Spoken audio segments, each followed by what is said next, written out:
ball player she is, and Edie Martin will have to occupy those spaces to provide, you know, the defensive areas in that back line. And I think the front three, Alozie gets to start. It was a touch and go between her and Messiah Bright that would stretch the point of attack. And Yasmin Ryan has been such a great addition to this team, and I like her. The real question is, what's Yasmin Ryan's best position? Well, those Warriors starting lineups brought to you by Allstate as we kick it off. Let's love the game from LA. Last match of week 24 in her 4th appearance now for the Dash. Try to keep this out. Kennedy Fuller back in the starting lineup for Angel City. 18-year-old drives the ball across, and it is headed back toward up and over. Well executed by Angel City, and Abby Smith up to the task. Utah conceded a couple in that wild match last night, which they wound up losing to San Diego 3-2. Yeah, I don't think it helps for that Houston Dash team that they were like, you know, Gift Monday scored that incredible hat-trick against them pretty quickly in that game when they conceded 4 goals, because Houston Dash are usually pretty consistent. They don't really lose games. They lose games, but when they do, it's not high scoring. It's almost like a 2-1 or a 1-0. They're always in it. That's a player to keep your eye on too, number 9. Clarissa Laracy, 26-year-old Canadian. Just her 8th appearance, 5th start for the Dash. A real threat to push that back line of Angel City. Tiernan. Adhina calling for it, slicing across the middle. It does deflect out off of Houston. Another corner coming for Angel City, 3rd of this first half. Yeah, and I think Alex Strauss will be happy with how the Angel City team started this game. They've looked active. Miyabi's been good down that left-hand side. Riley Turner's been involved in a lot of it. But I think when you look at the amount of ball they've had, this is where they have to make the most of having the momentum and put the ball in the back of the net. 3 Japanese internationals on this Angel City roster. June Endo on the bench for this one tonight. Here's the corner from Fuller. Shores up there to keep it alive, and then Dorson did her best, but didn't have a ton of pace as it made its way back to Smith. And he loves stats and data, so we always kind of have interesting conversations about that in a good way. Free kick from Fuller, headed and punched away. Could be trouble. She hustles back to get in position defensively. Fuller with her left at the near post, and the save takes Smith. Newer teammates, but had just 1 start through the first 9 games. Has now started 8 of the last 11. Giselle Thompson, Angel City would like to see her on the ball a bit more. Here she goes into the box. Thompson takes it and put it through the wickets of Nielsen, but... And to be fair, the game has been stop-start. It does stop now at the halftime whistle. Scoreless, first 45 in Los Angeles. See how they get started with the second half. Houston did make a couple of changes at halftime. Messiah Bright, a player who, quick little touch, nice spin turn from Fuller. Wanted it back maybe from Tiernan. The shot is taken by Neely Martin. And that will not trouble Abby Smith. Angel City, because they have to win. There's more permutations to rely on them. I think it just hasn't had enough bite. The quality just hasn't been great. Jonsdottir gets it across to Fuller. Patient. Miyabi defended by Berkeley and defended well. Goal kick, Dash. Really good defending from Berkeley in that moment. But yeah, the game hasn't really given much. You know, both teams are not really having clear-cut opportunities in front of goal. I think in order to be able to do that, you know, I think Messiah Bright coming into this game can offer something different. And Kolopriko, she had a couple of looks in this game that she didn't have in the first half. They've really been on the ball. And Yasmin Ryan, they need to find her the ball. Fuller. First down with it. Berkeley. This bounces out to Hina. It's a cross. Smith let it go. Follow up. Yes! Angel City scores. Kennedy Fuller slots it home.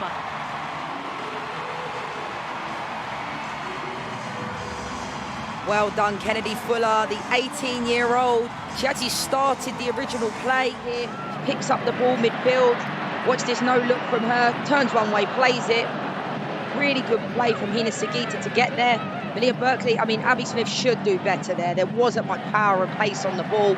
Kennedy Fuller did a really good job of following her pass in this moment. It's what you get taught at a young age. Continue your run, follow your pass. Puntigam needed to be going with Kennedy Fuller in that moment. And Abby Smith, I think it's a mistake from the goalkeeper. There wasn't much power on the ball at all into the box. She has to do better. But fair play to Kennedy Fuller following in. Nobody else followed. And the 18-year-old puts it in the back of the net. Massive goal for Angel City. And 4th of the season for Fuller, who did not give up on the play.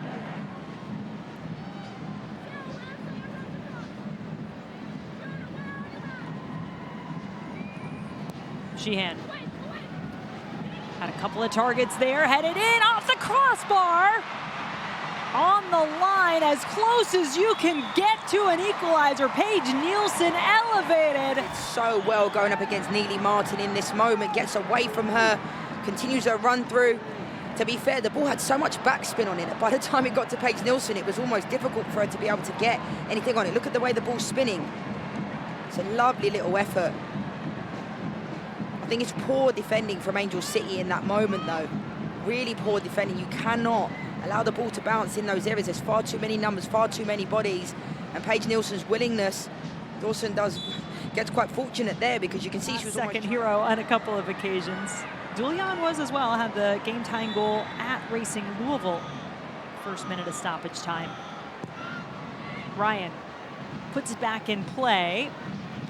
There's Berkeley. Haven't really seen her up there too often. Like I mentioned in the first half, I think she's going to be a fantastic signing for this Angel City team, and I hope at some point we'll see her in this game. Patterson will continue her run. Bright has it. Patterson crisscrossing. Bright went for it.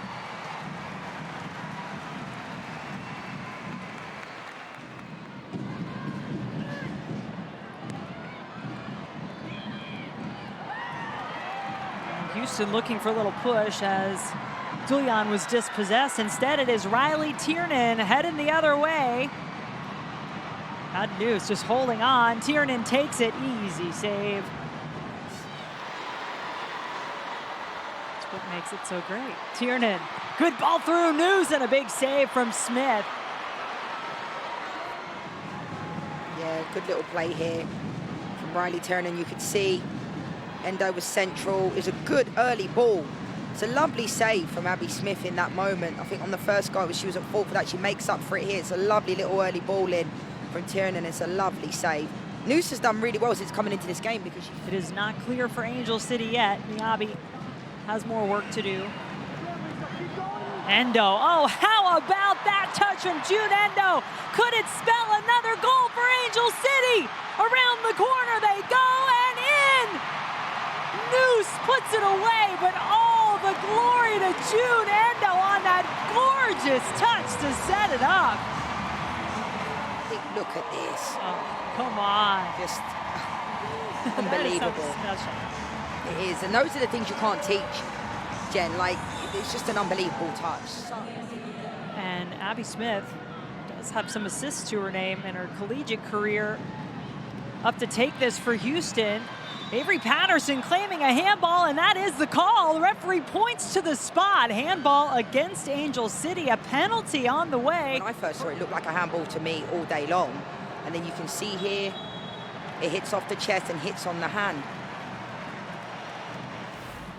Well, now there is the signal from VAR. I agree with you, knowing what we know. Does it hit her arm? Absolutely. It's in an outstretched position, but it hit her body first. And that is the key point to look at when you're watching these plays back. We had the same situation happen in the playoffs last year with Gotham, didn't we? It is the minutiae of the handball rule, of which there are many, but this is one that they try to not penalize a defender when it is a deflection off their own body part. Which I think is fair, and I think this will definitely be overturned. Like I said, I understand. When I first saw it, to me, it looked like handball clear as day. This is when I think VAR is effective, because that's when you're supposed to, for me, you have to use it there. Yeah, I mean, probably the right call to call it based on what it looked like in real time. Yep, no penalty, so it is overturned. Long trip for Houston. But Angel City victorious as they get those 3 points and the win they needed on the day. Okay, guys, we're going to get started over here. We are joined here with Houston Dash head coach Fabrice Gautrat. Fabrice, just start with opening remarks on today's match against Angel City. Yeah, I would say disappointing performance in all areas. I thought we got, out-hustled, out-dogged, I think outplayed. So, yeah, I think the scoreline is reflective of the performance. And we'll turn it over to questions. Dustin, go ahead. Hey, Fabrice. You talked about it a little bit, but just offensively, it didn't seem like you guys could get anything going. What do you think was the reasoning behind that? Yeah, I mean, I think a lot of it goes hand in hand with our out of possession, right? I thought we were late to a lot of things. They got into a momentum, and then we struggled. In possession, I think we weren't really activating space in behind. We struggled to break the first line a little bit. So what I told the group after the game was we need to grow from this. If you look at our team, there's games where we come in. I'll give you an example, like Orlando. I know we didn't win last week, but we played really, really well. And games against Chicago, games against Seattle Reign, at our place. But then you show up and kind of play like this, or against Spirit. So I think for us to be a great team, you need to consistently show up, not only from a playing standpoint, but from a mentality standpoint. And I thought that led to the performance you saw today from an in-possession standpoint. And just defensively, that first goal, can you talk us through what went down there? It looked like a little backdoor pass to the side. They got the cross in. Can you just talk a little bit about what you saw defensively there? Yeah, I mean, honestly, I need to go back and watch the film because I saw it kind of started on the right and then switch back around. So I honestly, I have to look back at the clip, so I don't want to speak on something that, if I'm going to say something, I want to say it and be detailed about it. So, yeah. And just their second goal, was that just you guys trying to push forward, just so many numbers forward that they broke on you? Yeah, but we know, you got to manage those set pieces in the second phase, and so we know we need to be sprinting back and all those things. So, it is what it is. I think overall, the two goals are also reflective of how we showed up today. So, yeah. And just last one for me. I know it's not over for you guys yet, but there was a lot of good in this season, right, for you guys. Is there some things you can take? I mean, especially after a loss, it's hard, but is there some things that you guys can take moving forward into the rest of the season? Yeah, look, I think we've seen that we can have spurts of it, but there's a lot we need to improve on to be a team that's going to compete at the highest level in this league. So, yes, there's positives. I think if you look at the start of the season for where we are now, if you look at even last year to where we are now, the group's in a really, really good spot. But we need to make sure that we come in with kind of a bite and something to prove, and it starts with every day and how you show up for games and all those things. Alrighty, guys, we're joined with Houston Dash defender Michelle Alozie.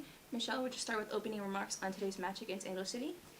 It just wasn't a good game for us. We knew that the remainder of the games we really have to put it in our favor and get the 3 points, and we weren't able to do that today. It was a little bit less about whether or not Angel City was good, but us allowing them to be good with our own mistakes. And so when we had opportunities, we didn't capitalize, and we know that's just not good enough. But we know we have to be headstrong for the next 2 games and make sure we do everything to put the results in our favor.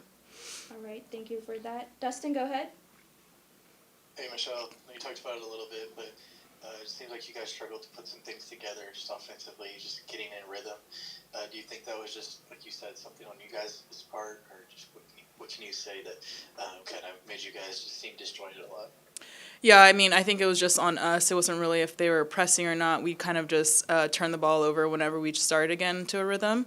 And then in the final third, we just weren't precise enough or clinical enough to kind of get the ball moving or get the ball in the back of the net. So it definitely was on us, and we just need to do better for the next game. Yeah, you mentioned the next games, you guys have to win. need some help. What's the mentality like for you guys in the locker room? I know you're coming off a tough loss, but now your backs are really against the walls. What's kind of the mentality and the thoughts for you guys?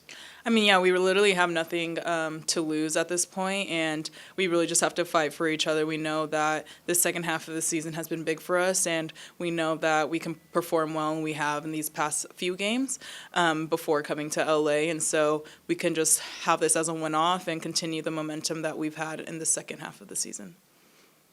And yeah, Fabrice talked about it too. It's disappointing for you guys, but from where you were last season, even the beginning of this season, you guys have shown so much improvement. Is there, you talked about it there a second, but is there a lot that you guys can take from that, knowing even after tough losses that you guys have been a much better team now? Yeah, definitely. I think obviously it's still disheartening not getting the results, but knowing that we are a much better team and that we've come a long way under Fabrice and Angela is something to look forward to for the future. But we just have to really focus in on right now on these 2 games that we have left and giving it everything we have and showing the finished product of what we've been doing through training. Okay, guys, we are joined with Houston Dash midfielder Sarah Puntigam. Sarah, we'll just get started with opening remarks on today's match against Angel City. Yeah, disappointing result. I think we all know that we can do better. Unfortunately, it wasn't our day, but we will learn from it. We'll work hard the next 2 weeks and do everything possible to get the 6 points. Thank you for that. Dustin, go ahead. Hey, Sarah. Hi.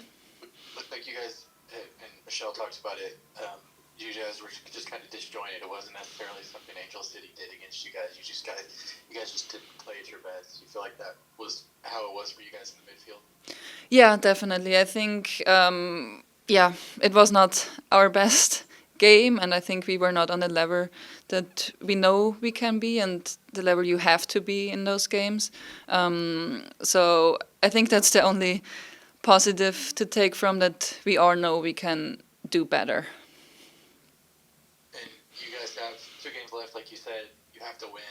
Your backs are kind of against the walls. What's the mentality like for you guys in the locker room? Just knowing, you basically have nothing to lose. You have to go out there and give it everything. Yeah, exactly. You said it. We have to do everything in what we can do, what's in our hand. Can you say this? I don't know. In German, we say it like that. We will do everything we can to work hard next week, to learn from it, and then get the points. We cannot control what the others are going to do, but we will do the best we can and control the things we can control. And I know you've been here for some time now, and Fabrice talked about it. It's disheartening for you guys, with this result, but is there a lot that you guys can build on, from last season where you guys were, and even at the beginning of this season, how much you've improved as a team and how much the team's gotten better? Yeah, definitely. I think especially like the second half of the season, you could see the improvements and things coming together. I think we're still in this process of improvements, and you can see we are getting better overall. We didn't show it today, but I think there's a lot to build on, and we will bounce back from it.